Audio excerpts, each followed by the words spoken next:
All right, let's go back out to Boylston Street to the finish line. That's where Lisa and Paul are staged under a tent to keep themselves dry.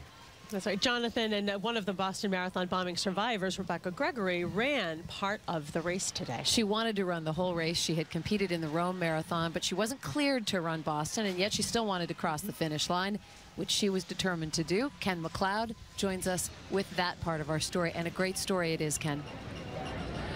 Yeah, you guys, the first time Rebekah Gregory visited Boston was 2 years ago for the 2013 Boston Marathon. She was near the finish line cheering on her then-boyfriend's mom when the bombs went off. Well, we caught up with the Texan today as she hugged her family shortly after crossing the finish line on her prosthetic leg and special running blade.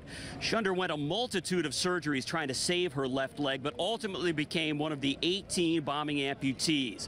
That was November, and she's been training ever since.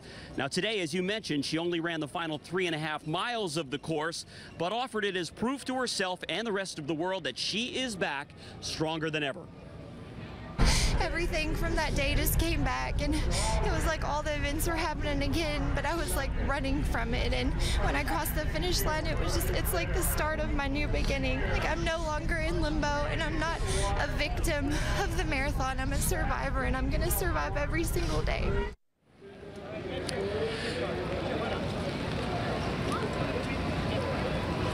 Now, Gregory was one of the survivors who testified against Johar Tsarnaev. He was, of course, found guilty on 30 bombing counts earlier this month. And she told me that testifying against him helped her overcome her fear of Tsarnaev, who she called a, quote, coward. Live on Boylston Street, Ken MacLeod, WBZ News.